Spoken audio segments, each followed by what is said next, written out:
So first, thank you all for being here. If you haven't figured it out already, we are from Forsyth Virtual Academy. We're very excited you're taking Forsyth Virtual Academy courses, and we're happy you're here to listen to us talk to you for a few minutes about some of the things that can hopefully make your FVA life a little bit easier. Yes, we are real people, right? Behind your computer is actually a teacher, right? And we're there to help and support you and make sure you're successful in your courses. So it's not just a computer educating you. We can smile. Yeah. So funny. Right? So it's not just a computer teaching you. It is a teacher behind that computer that's there to support and help you. My name is Daniel Barks. I am the Social Studies Content Specialist for Forsyth Virtual Academy. I'm in charge of creating the social studies courses, assisting the teachers and helping students be successful in those courses as well.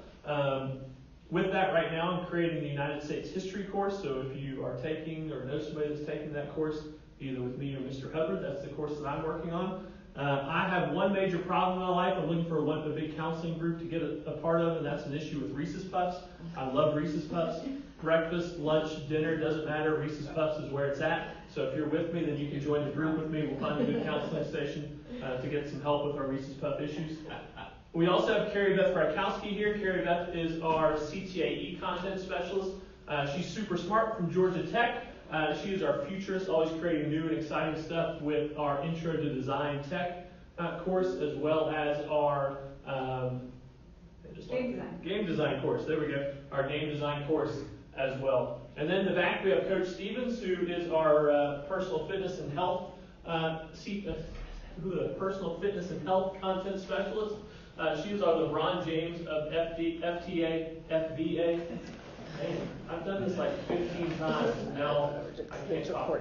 But she's our LeBron James of FVA. I don't think there's basketball goals down in the gym, otherwise she'll put on a dunk special for you. So you're just missing that opportunity.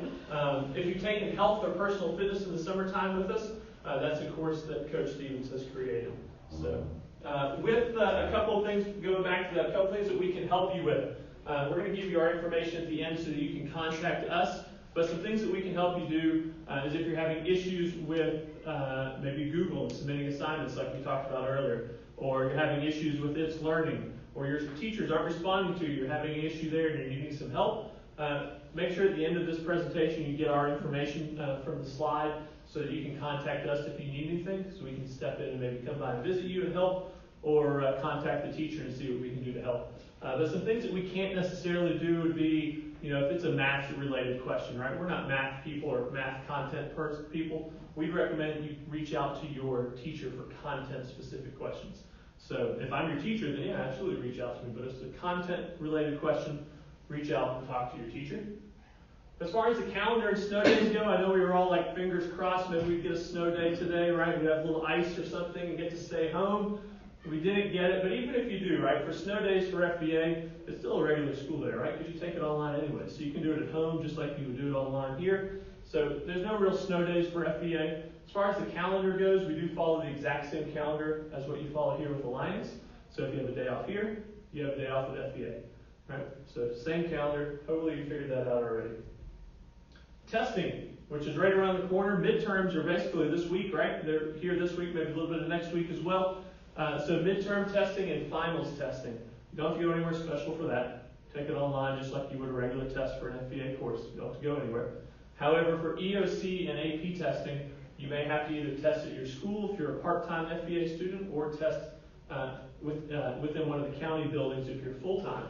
But what we recommend for EOC testing, which is coming up April 22nd through May the 10th, and then AP testing the 6th through the 17th of May, we recommend you touch base with your counselor just to make sure that you get put in the right place for your test, right? Because if you are in an AP course and you're not in one of the AP classrooms, then we want to make sure you get to the right spot for your test and don't get missed. So make sure you touch base with your counselor about where you need to be for your EOC or AP testing. As far as attendance goes, we do take it. We don't show up at your house and take attendance, see if you're there. That would be weird, right? But we do take attendance. We take attendance based on you completing assignments. So if you complete all of your work, then you're marked present for all of the days, right? You don't have to worry about it. But if you're not completing assignments in a week, that's where you'll see your teachers marking you absent. So if you've been marked absent in an online course, and you're like, how's that possible? It's online, I can't not be there. It's because you weren't completing work in a specific week. So make sure you're getting those assignments done. If you're completing them, no worries, you are good to go. And next, Ms. Rakowski is going to help give you an idea of how to stay off the struggle bus. Yes. Okay, so the fact that you're taking an online class is a really big deal. I think it's super awesome that at your age you're getting this experience because it shows that you are motivated, that you are disciplined, and you have a really strong work ethic. And guess who is going to really love that? Colleges and employers. That being said, you need to perform well in this online environment to show that you are independent. So a couple of things in case you are struggling with online learning, just a few tips to help you out. So first of all, make sure that you log in every day. So not once a week, not once a month, every day. So even if you're not going to work on your class every day, you should still log in and just check, hey, did anything change? Are there any messages I need to respond to? It's just a good habit to stay plugged into your class. So signing in frequently will help you a lot if you're struggling. And then also check to make sure when assignments are due. So these classes are not self-paced. That means that you got to follow the schedule that the teacher sets for you. So make sure that you follow the due dates, which is easy to do when you're logging in and you know what's going on, right? When you are working in an online environment, it's important that you treat it like a real class. So you're working maybe with headphones in, so you're not distracted. Your phone is put away, and it looks like you're actually studying and working just like a real classroom. So sometimes I go to schools and I see kids doing their online work, but it's really like for them social hour in the media center, and they're eating and playing with friends and not working. And you would never do that in a typical in-person class. So you need to treat the online learning environment just the same, even though there might not be an adult supervising you as you do your work. And just keep in mind, these classes are real. They are virtual, but they count for real grades. The attendance is real. It goes on your transcript. So make sure that you are respecting the classroom just as you would an in-person class. If you ever need help with your online class, the three of us are here to be resources for you, as well as your counselor. You have a precise virtual counselor as well, which is super awesome, so that person can be a resource for you. And also, if there's other kids in your class who are taking it with you, feel free to connect with them just like you would in an in-person classroom. So if you can follow all these things with logging in and just staying tuned into your class, that will go a long way to keep you off of the struggle bus. All right, two things that I'm going to go over. It's Learning and Google Drive. So, with Google Drive, the biggest issue that people have is when they turn an assignment in from Google Drive. How many of you guys use Google Drive for your online classes? All right, so when you turn those in, the biggest issue we have is that your computer automatically logs you onto your personal Google Drive. So you want to make sure you're signed into your school Google Drive. And the reason is your teacher cannot open it. How many people have had an issue with that? Your teacher cannot open something that you sent from Google Drive. Okay, so that's typically something that's from your personal Google Drive because they don't have access to it. So a couple different ways we can make sure. Number one, if I go to It's Learning, if I go to More here, it says Google Drive. Typically, if I sign in through here, it's already through ClassLink. It's going to automatically log me into my school Google Drive account, okay? So I can just click on Google Drive. It's going to bring me right to my school Google Drive. When I get there, I want to make sure when I look here that it has my Precise K-12 on here, okay? And that's going to assure that this is not my personal, that this is a school one, okay? So you can double check it that way also. All right, how once I get something that I want to turn in, how do I share that with my teacher, okay? The best way to do it is this big share button, the blue one. I'm just going to use this as an example. I'm going to click on the share button. There's three ways I can share. I can share it so they can edit it. This would be good if you're sharing it with a classmate that you're collaborating with and that you're both adding to an assignment, okay? I can share it so someone can comment on it. I may turn this into a peer and say, hey, would you mind making a couple comments on my paper that I'm turning in or an assignment that I'm turning in or a project? And that way they can't edit it, but they can say, this looks really good, I would change this. And then the third way is to view it. Typically, this is how you're going to share it with your teacher. So I'm going to hit Pin View, and I'm just going to copy this link. So when I go to my It's Learning page, I'm just using this as an example, but I can go here, I can type in whatever I want, okay, and then I'm going to hyperlink it. This makes it nice and pretty, okay? So I'm going to highlight it and see this little chain right there. I can click on that, and that's going to pop up here. I'm going to paste in that URL that I just copied, that share link from my Google Drive. I'm going to hit OK, and then I'm going to post the reply. Now when I click on it, I want to be able to go here, and boom, it pops it up here, okay? So that's how I'm going to share it. Isn't that much prettier than the long URL? Okay? And your teacher will love it because all they have to do is click on it and it brings it right to them, okay? It's Learning. You probably are old hat at this. I'm going to just review it just to make sure, okay? This is where I'm logged into my course. When I first log in, this is going to pop up with my current planner, okay? For my class, this is a semester class. Right now we're in the final exam. So that's what pops up on my first overview page right here is my planner. If I hit the start button, it will walk me through, just thinking about it, it will walk me through what's on my current planner, okay? I don't know why I'd say access, but it will walk you through there, okay? You can also read the description here. I can hit show more. It's going to have any due dates that I have for that final exam, okay? If I scroll down, people miss this a lot. This is the bulletins page. This is where you're probably going to find any announcements for the class, anything, the meeting that you were supposed to have today here, that's where it would have been put, is that bulletin area.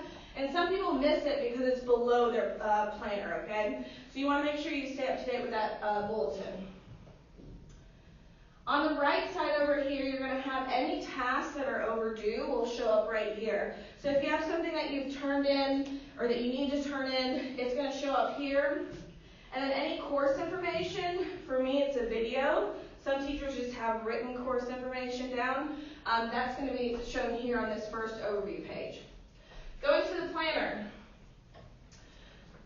This is going to have the same information that I have on that first page, except it's going to have all of my plans, okay? So this has from Unit 1. I can change it so that I can view the next 2 weeks. Or I can change it where it shows all past. But it's going to show it in where it has the lesson, date, description, any resources I might need for that course, homework, and anything else you might need for that specific course. I like the planner because it's nice in a chart, it's organized, and it's easy to view. Resources should align with your planner, okay? So for us, you can see over here, it's got all the units on the left side. It's just in a tree format versus that chart format, okay? So on the left side over here, I'm just going to go to Unit 2. You can see anything I have in Unit 2 will be listed inside of that folder, okay? And how many people have seen learning pathways? Learning pathways. It's new to It's Learning. I'm going to show you just so that you're comfortable with it. I know it's a learning pathway if it has this little play button. The reason a learning pathway is good for especially teachers, but also for students, is that it's going to tell you what order you should do everything in. So if you're supposed to take a quiz on a video, it's going to show you the video first and not unlock the quiz until you watch the video. So if I hit play here,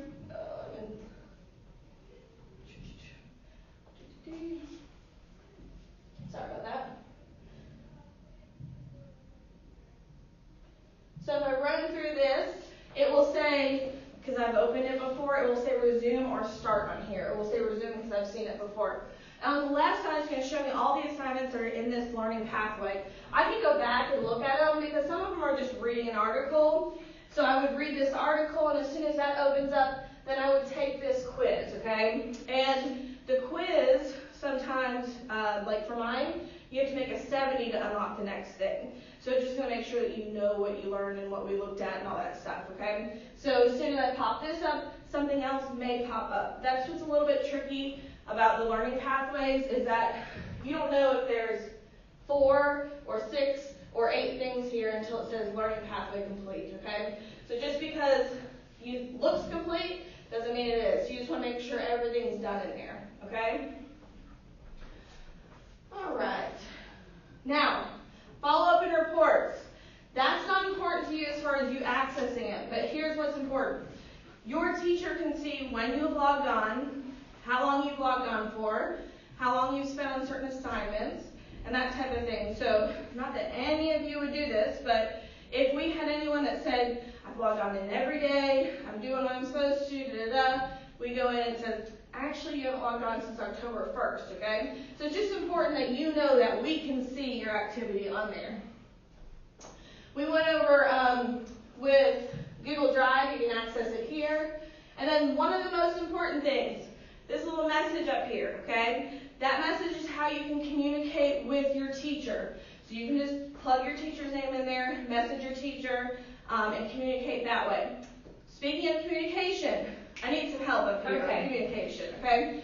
We're going to go over really great communication with a teacher, okay? Ms. Rakowski is going to do poor communication with a teacher. Now, y'all are going to laugh and think we're being sarcastic here. This is what we really receive from students, because sometimes students think they're messaging a friend when they're messaging their teacher, okay? Okay, so since I'm a really good student and I'm staying off the struggle bus, I'm going to communicate with my teacher just to follow up, check in. So say I just turned in an assignment and I'm typing. Yo, teach, I just turned in an assignment. It's like 4 weeks late. I turned in 5 minutes ago, but you still didn't grade it. What's up with that? Because I cannot get my phone back until you grade it. Hashtag do it. Thanks. Peace. All right, Mr. Barks, let's see good communication with a teacher. Mr. Barks, have I told you this week that you're my favorite teacher? I enjoy your class so much. Everything you do is engaging and exciting. I can't wait until my next unit opens so I can get started. However, I turned in an assignment a couple days late. Is there any chance you could take a moment of your time to get that graded for me? I would greatly appreciate it. Thank you so much. Now, obviously, a little sarcasm there, but in reality, right, be conscious of what you're sending your teachers, right? We're not your buddy on the text message machine, right? Be for real when you email us as a student, not simply texting us as a friend, and you probably get a better response from us than Yo Teach. Yeah, Yo Teach. Okay, so we can see, and what does that help with? That helps with down the line if you're communicating with a professor or you're communicating with a boss. It's important that you communicate that way, okay? It's not always your fault. It's going to be the teacher's fault sometimes, okay? But that doesn't mean that you have to be rude or disrespectful to the teacher. Just ask very nicely, okay? Because I promise I make mistakes all the time, and when I have a student reach out to me, I know they're being conscious about what their grades are, and they're taking responsibility for that. So it's a really good thing to have, is to have a student that communicates kindly that I made a mistake, okay? Because it will happen. We are human, okay? Going on to the next one. Last thing here. How do I check my FVA grade? Some people had trouble finding this because it's simple once you know, but it's a little bit tricky. You're going to sign into Parent Portal just like normal. So your username, password, it's going to pop up and it's going to have Alliance on your home page here, okay? So I'm going to click on grades right here. When I click on grades, it's going to pull up all of my Alliance grades. So I've got to change it to FVA. So how do I do that? I click right here, and it's going to drop down, and it's going to show you your Alliance, and it's going to have FVA. You're going to click on Precise Virtual Academy, and it's going to pop up any of your grades for FVA, okay? Questions on any of that? Questions on anything we've gone over? Now's the time to ask. If you want to stay after and ask, you're more than welcome to. Couple things this summer. We are offering 4 different courses this summer. We're offering personal fitness and health, which we offered last summer. And then we're also offering government course, and then we're offering Spanish 3. So I know we have a couple Spanish 2 people in here. We're offering Spanish 3 also this summer, okay? I highly recommend that you take out your phone, you take a picture of this, and that way you have it in case you ever need us for anything, okay? We want to be able to support you. We want to be able to help you. And you can message us on It's Learning just by typing in our name, or you can send us an email. Either way is fine with us, okay? So make sure you get our information so that if you ever need any help. All right? Anyone have any questions? Thank y'all for coming today. Thank you for choosing FVA. We think it's a smart choice. And y'all have a great day.